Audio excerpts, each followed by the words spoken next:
Bem-vindo a esse que é chegado o Reino de Deus. Nós estamos aqui numa saga de vídeos passando pelo tema do livro de Êxodo. Estamos nas pragas, estamos indo agora para a sétima praga, conferido, sétima praga, no capítulo 9.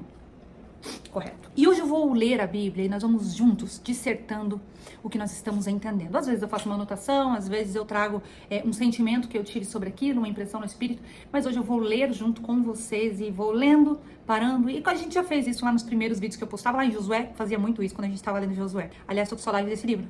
Bastante. Tô vivendo agora um tempo que eu acredito que seja o tempo de Josué na minha vida, então eu tô querendo ir lá para Josué para pegar as chaves proféticas. E você? Espero que você vá comigo.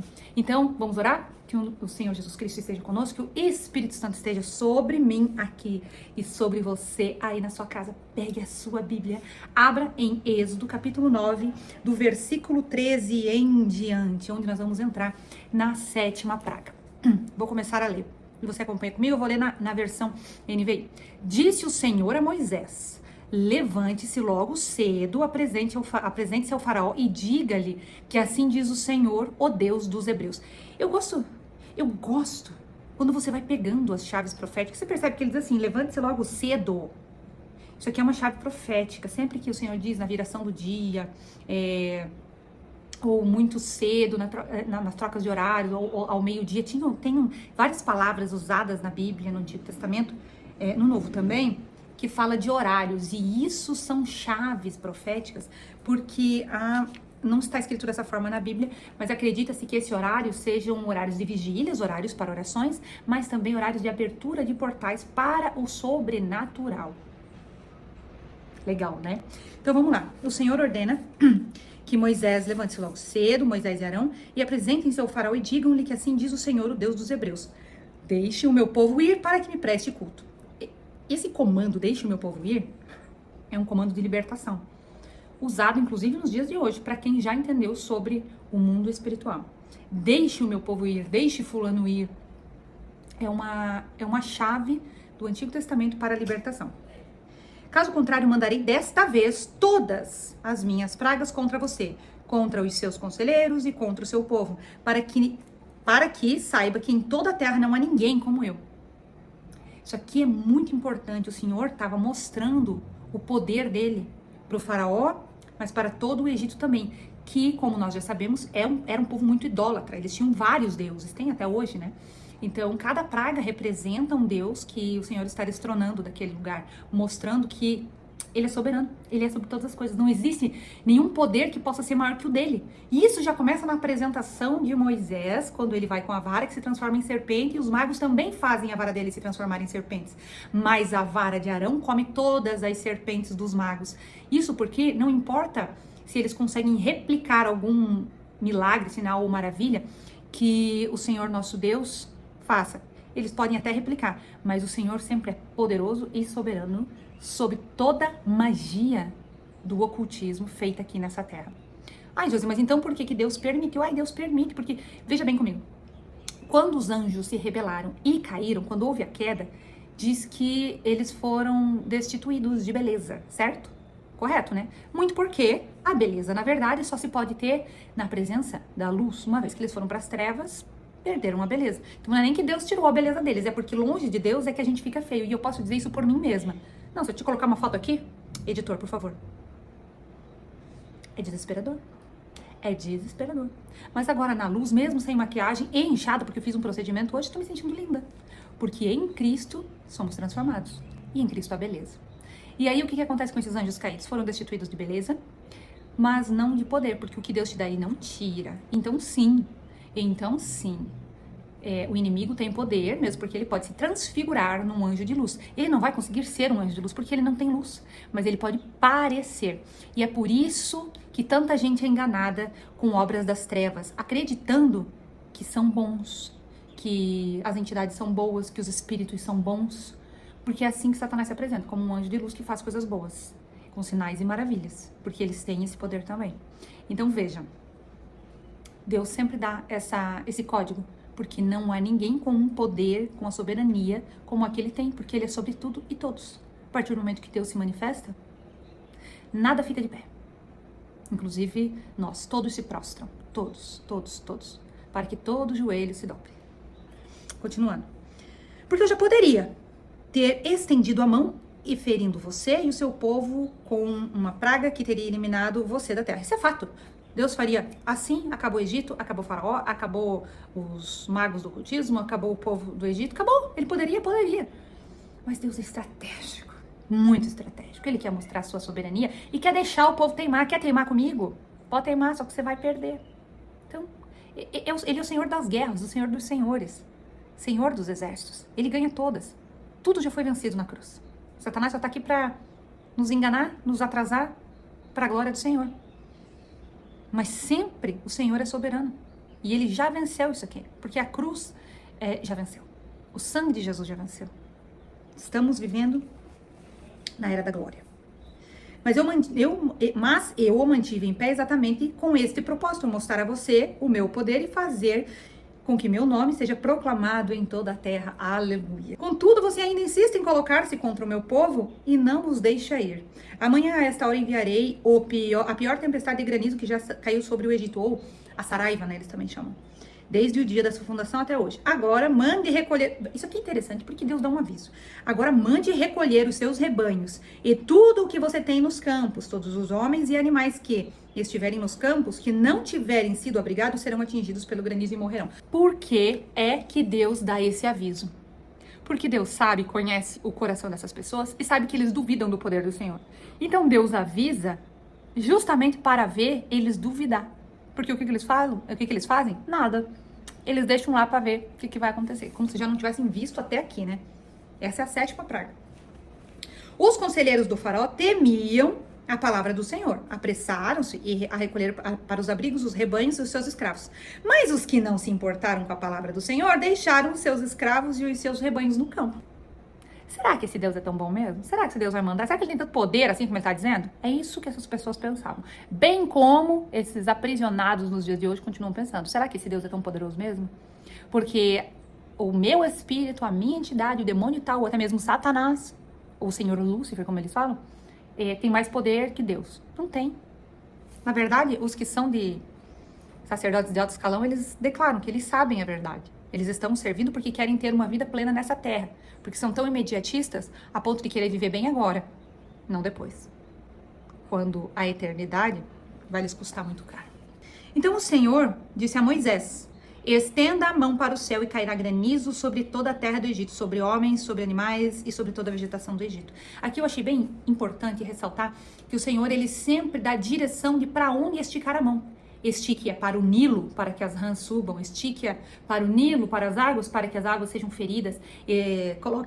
Estique a sua mão para a terra, para que a terra vire piolhos. E aqui ele diz, estique a sua mão para o céu. O Senhor é muito intencional. E isso aqui, ele coloca intencionalmente na sua palavra para que nós aprendamos com ele. Que tudo que a gente faça seja intencional também. Que a nossa oração seja intencional, que as nossas ações sejam intencionais. Sabe, Deus está falando em tudo. Tem um pastor que ele é incrível. Nem sei se ele é só pastor, eu acho que ele... Deve ser, enfim, mas ele é um servo do Senhor. É Judá Bertelli. Esse homem anda tão em espírito, que eu ando inspirando ter tanta ousadia quanto ele. Ter até mais quanto ele tem. Sim, as pessoas dizem que ele é fora da casa. Mas é desse coração que o Senhor está clamando para os dias de hoje. Que nós sejamos mais como Judá Bertelli. Que ouve o Espírito Santo e obedece na mesma hora. É para deitar aqui no meio do asfalto porque o Senhor está mandando. O que ele quer falar com quem ele quer falar, eu não sei, mas eu vou só obedecer. Você já pensou a gente andar em obediência dessa forma? Eu acho que... Aleluia. Serei, eu ainda terei essa unção derramada sobre mim. Seja de Deus ou das próprias mãos, por imposição de mãos de Judá Bertelli. Continuando.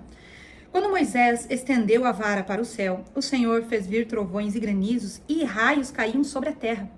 Assim o Senhor fez chover granizo sobre a terra do Egito. Caiu granizo e raios cortavam o céu em todas as direções. Nunca houve uma tempestade de granizo como aquela em todo o Egito, desde que ele se tornou uma nação. Em todo o Egito, o granizo atingiu tudo o que havia nos campos, tanto homens como animais, destruiu toda a vegetação, além de quebrar todas as árvores. Somente a terra de Gósen, onde estavam os israelitas, não caiu granizo. Isso aqui é para mostrar o poder do Senhor. A terra de Gósen era onde moravam os hebreus, os israelitas, que é o povo do Senhor. Aqui Deus vai fazer a separação de quem vai sofrer e quem não vai. Isso aqui já era o sobrenatural, era uma maravilha. como que caiu saraiva, caiu granizo em tudo, mas não caiu na terra dos israelitas? Povo separado, isso aqui já era um recado. E aí, o faraó mandou chamar Moisés e Arão e disse-lhes: dessa vez eu pequei, o Senhor é justo e o meu povo, eu e o meu povo é que somos culpados. Coitado, vamos ser sinceros, o povo foi colocado junto aqui por conta de decisões ruins. Você entende que quando você toma, vamos se colocar no lugar de faraó por um momento, nós tomamos uma decisão ruim e tudo e todos ao nosso redor pagam junto. Os teus filhos, o teu marido, os teus pais, até às vezes teus primos, se você tem convivência, os teus funcionários, os irmãos da igreja, sei lá quem tanto convive contigo, toda decisão ruim que você toma para a sua vida afeta o seu entorno. Por isso que a gente diz assim, quando você quer mudar o mundo, comece por você. Quando você muda você, tudo ao teu redor começa a ser afetado. Cada decisão que a gente toma afeta o nosso entorno. Quando eu desci as águas e tomei a decisão por Cristo, eu afetei a minha casa. 1 ano e meio depois, o meu esposo desceu as águas e eu não precisei dizer uma palavra. E eu ainda estou na luta e vencerei. Por quê? Já vencemos em Cristo. Porque o meu filho ainda servirá ao reino de Deus de uma forma tão sobrenatural quanto eu nunca vi, mas que será derramado sobre a vida dele para que ele seja usado. Porque ele não é meu, ele é de Deus. Ele é a herança do Senhor. E que Deus o leve para as nações, que o leve para cumprir o seu chamado, para que sirva no reino. Isso vai me fazer feliz. Voltando. E aqui, Faraó diz: orem ao Senhor, os trovões de Deus e o granizo já são demais, eu os deixarei ir. Não precisam mais ficar aqui. Moisés respondeu: assim que eu tiver saído da cidade, erguerei as mãos em oração ao Senhor. Os trovões cessarão e não cairá mais granizo, para que saibas que a terra pertence ao Senhor. Mas eu bem sei que tu e os teus conselheiros ainda não sabem o que é temer diante do Senhor Deus. No versículo 31, o linho e a cevada foram destruídos, pois a cevada já havia amadurecido e o linho estava em flor. Todavia, o trigo e o centeio não floresceram, pois só amadurecem mais tarde. Mas o Senhor é o quê? Estratégia. Ele é um estrategista. A próxima praga que vai vir, come o trigo e o centeio. Não se preocupem com isso, porque já vai estar maduro quando os gafanhotos chegarem, tá? Aí, assim Moisés deixou o faraó, saiu da cidade, ergueu as mãos ao céu, os trovões e o granizo cessaram e a chuva parou. Quando o faraó viu que a chuva e o granizo e os trovões haviam cessado, pecou novamente e obstinou-se em seu coração, ele e os seus conselheiros. Pergunta. Não dá uma raiva? Não dá? Eu vou dizer uma coisa pra vocês. Eu já atendi tantas pessoas que, assim, ó, na hora do desespero, do vamos ver, tá pegando, demônio manifestando, conta aparecendo que não tinha como, não existia, carro quebrando, tudo estragando dentro de casa, vidro explodindo. Nessa hora, todo mundo quer oração, nessa hora as pessoas querem libertação. Vem com teu óleo ungido, vem com a tua unção, vem libertar a minha casa. Você chega lá e você manda o demônio embora. E aí, sabe o que acontece no dia seguinte? Estão acendendo um incenso, estão consultando o horóscopo, estão indo tirar carta, estão indo fazer trabalho. Você entendeu que trabalho? Estão indo erguer altares para Satanás. E o Senhor tá lá esperando. Ele dá a graça. E a pessoa no minuto seguinte, que acabou todo o problema, a doença cessou, as brigas pararam, as manifestações acabaram, porque o demônio foi embora. Mas no minuto seguinte, você faz o quê? Obstina o seu coração contra o Senhor de novo. E como a casa volta a ficar suja, a porta volta a ser aberta, os demônios voltam. E é por isso que dá-se continuidade às pragas. E amanhã a gente vai falar sobre o capítulo 10, a 8ª praga, que são os gafanhotos. Que daí o que tinha sobrado de alimentação nos campos ainda, de grãos, como é que fala? De cereais. O que tinha sobrado de cereais nos campos, aí, minha amiga, aí acabou. Porque daí vem os gafanhotos para levar tudo. Mas é isso, né? A gente às vezes tá perdendo coisas por péssimas decisões nossas, que estão afetando a nossa vida, a nossa casa, o nosso trabalho. Tudo. Mas assim que Deus dá uma aliviadinha pra gente, a gente dá as costas pro Senhor. Acaba, não precisa nem orar mais, não ora mais. Se tem um tempo que o crente ora, é quando ele tá no deserto. Isso é uma loucura. Agora, deu uma aliviadinha, gente, eu vou dizer a gente mesmo, todo mundo, tá? Todo mundo quem? Jesus? Todo mundo. Todo mundo. O pastor também. Se tá apertado, você tá aos pés da cruz. Mas se tá leve, pra quê? Tá tão bom assim, né? Vou orar não. Vou assistir um dorama. Minha amiga, não é fácil. Essa vida do crente tá na carne, olha. Que o Senhor venha logo para que a gente possa viver no nosso corpo glorificado, sem esse peso da carne, querendo roubar a gente todo o tempo do Senhor. Tá certo? Vamos orar para nos despedir? Eu declaro sobre você bênçãos sem medida. E para que esse vídeo venha a te fazer refletir sobre quais momentos da tua vida você já recebeu a bênção e o alívio do Senhor e quais momentos que no momento seguinte tu se voltou contra o Senhor novamente. Para que tu possa colocar isso aos pés da cruz e pedir perdão, tá certo? Passar por essas passagens escritas do Egito nos trazem libertação. Não perca essa oportunidade.